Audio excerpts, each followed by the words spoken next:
Hello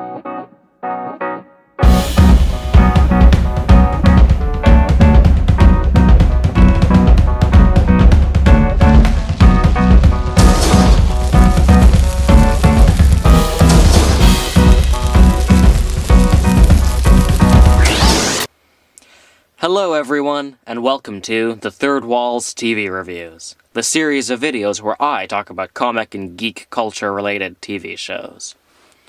For the first episode of our show, I thought I'd talk about a season premiere. That does make this review slightly out of date, but it should still be fun. I decided to talk about... You may recognize that name. That's Jonathan Nolan, the guy who helped write The Dark Knight. What he's created on Person of Interest is a show that people think is an episodic crime show, and is actually the best superhero show on TV. There are some ridiculously easy parallels to be drawn between the characters of the show and Batman, if that's your sort of thing. You amigo, you can blame your old man. Hey, ¿quién es? Who the hell are you? Tonight, hostage negotiator.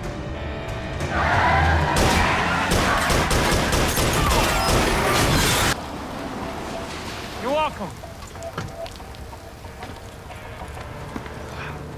I never say thank you. The premise of Person of Interest is that Harold Crane built a machine for the government designed to identify acts of terrorism before they occur. When he realized the machine also identified violent crimes, and that the government didn't care about them, he built in a back door. The machine now sends him social security numbers of people involved in the crime. Harold and his partner, John Reese, don't know what the crime is, or whether the number is of the victim or the perpetrator. This week, the number that gets spit out is Jack Salazar's, a sailor for the Navy. And that's tricky because there's a big naval event happening, and the streets are flooded with identically dressed men. It takes a while to track him down. They end up calling on Carter for help, but eventually they find him. It becomes clear the danger stems from his friend, who stole some diamonds from a boat, and these military guys want them back. Feel that? That's your rib cracking. I jam it 2 inches further, I'm gonna puncture your lung. Where is it? Bomb defusings and Mexican standoffs occur, giving us another great Batman moment for Reese.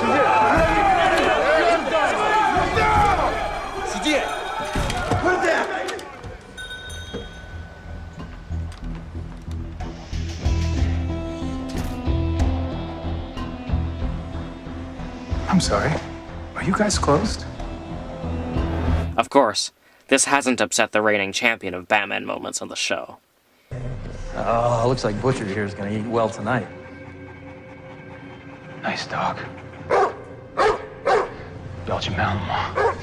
But you know, trained dogs don't bark in alarm. They bark from anxiety. Yeah, so? So clearly it doesn't respect you. What's something funny? We use the same breed in my unit in Sequart. Only about 3 guys in the world that train dogs like this. The funny thing is, those guys, they only use Dutch commands. And I'm guessing you don't speak Dutch. Let it loose. Stil! Afvliegen.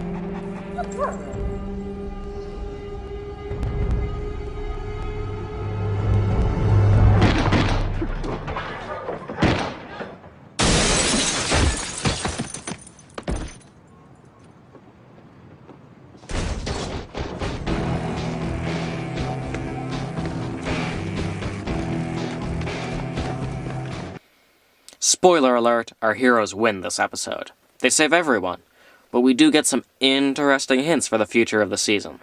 See, each season so far has had one big, overarching villain. In Season 1, it was Elias, the self-professed mob leader for the modern age, who brought a low-budget comic book death trap to the party. This is a refrigerated truck, John. It'll get very cold in there very quickly. Now, you'll be able to hold off for a few hours, I imagine, but this little one, on the other hand... Elias! Just shout if you change your mind. Don't do this. Elias! Second season brought Root, a psychotic, violent, idealistic hacker who knew about the machine, to the forefront. She reappears at the end of this episode in a chilling scene. So, why don't we start with the truth? The truth is, you are not very smart. In fact, you're only the 43rd smartest person in this building. 43rd? Okay, did your voice tell you that? That's based on what? Every standardized test you ever took, averaged together, not including your medical boards, which you cheated on.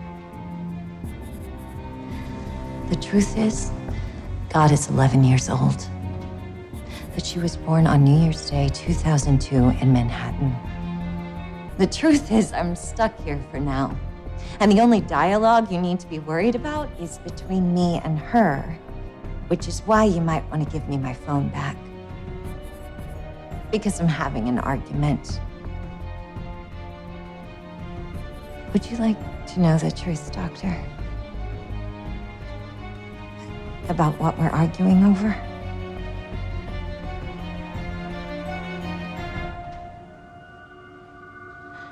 Whether or not I'm gonna kill you. There are also some heavy hints that HR, a criminal organization ingrained in the New York Police Department, are going to continue to play an important role. Hell, even Elias seems to be long overdue for a return, so it's going to be a very intriguing season. Perhaps most interestingly, this season is post many of the real-life discoveries that the US government has been spying on its citizens. Hell, Trapwire seems like the real-life version of the machine. The show has always taken the stance that government or independent use of this sort of technology is dangerous. Harold and John serve as the exception that proves the rule. Well, that's more than the time we have for today, folks. See you next time.